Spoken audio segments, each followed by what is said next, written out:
After drinking alcohol all night, a man woke up in the morning with a severe headache. He looked beside him and was horrified to see a dead rat lying right next to him. Soon he realized that he was trapped in a safe-like room with an iron door and a cupboard. Many flies were swarming around him, some of them feeding on the dead rat. He looked at a clock and saw that it was 9 o'clock in the morning. He tried hard to open the iron door, but to no avail. He started banging on the door and shouting, but there was no response from outside. He had no idea when or how he had reached this room. After a while, he started feeling the pressure to urinate and had a strong urge to go to the washroom.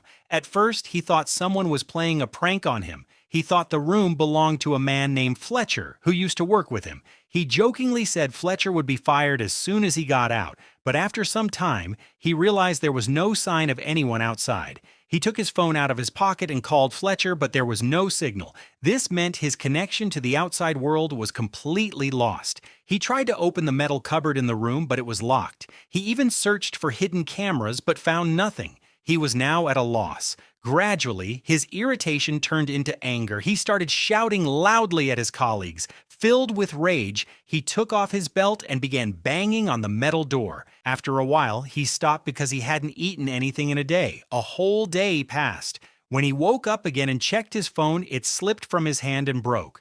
There was no food or water there, so to survive, he had to do something. Compelled by his condition, he urinated in his shoe and drank it. Loneliness and hunger were driving him mad. Suddenly, he spotted a key inside the tube light overhead. He broke the light and retrieved the key. He opened the iron cupboard and found 2 oxygen cans and some tools, including a hammer.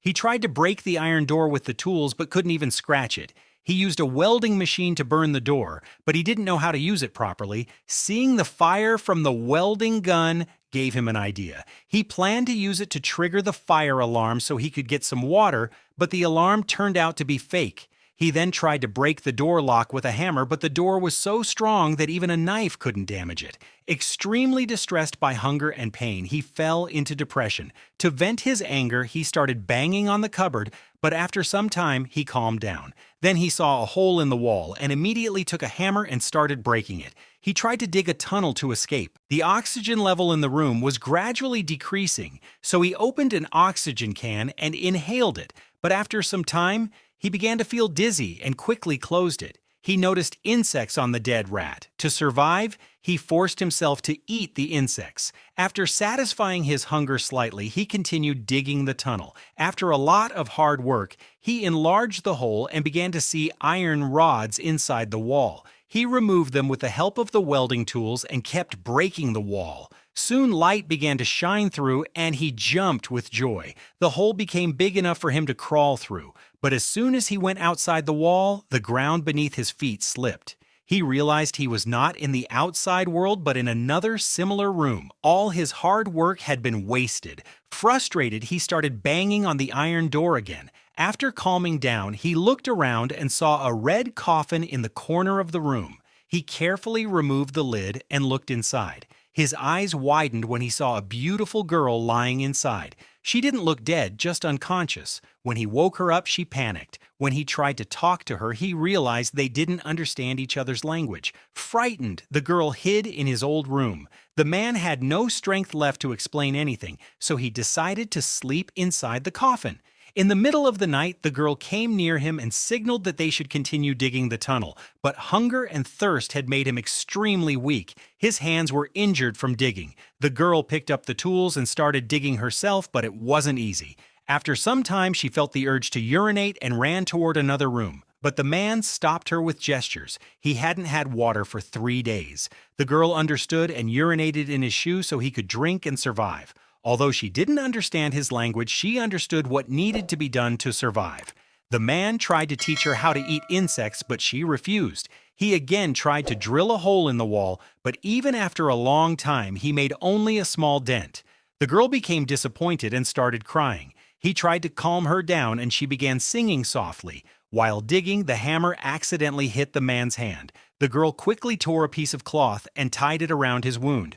Gradually, they became friends and continued digging together. Suddenly, the lock of the iron door started rotating on its own. Both ran toward it, but it stopped again. After observing carefully, they realized that whenever they turned their backs to the door, the lock began to move. Slowly, they walked backward toward the door. Finally, it opened and they entered a third room.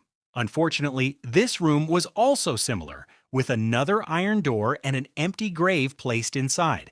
The girl quickly brought all the tools from the previous room. They tried to open the door, but nothing worked. Their only option was to dig through the grave. The man had lost all his strength and collapsed. He developed a fever. Then he realized something horrifying. Their captor wanted them to kill each other. The grave was meant for one of them. To escape, one of them might have to die. For a moment, he thought about killing the girl, but he couldn't do it.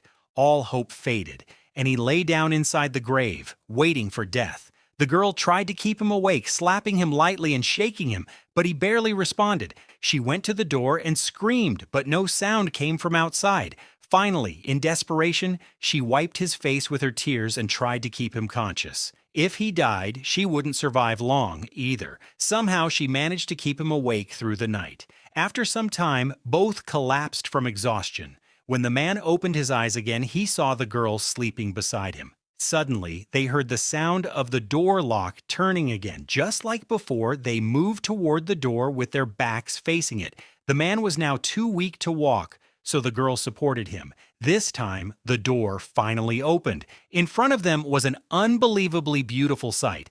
Outside the iron door, there were waterfalls, birds, and flowers everywhere. It looked like heaven. After enduring so much suffering, they had finally escaped.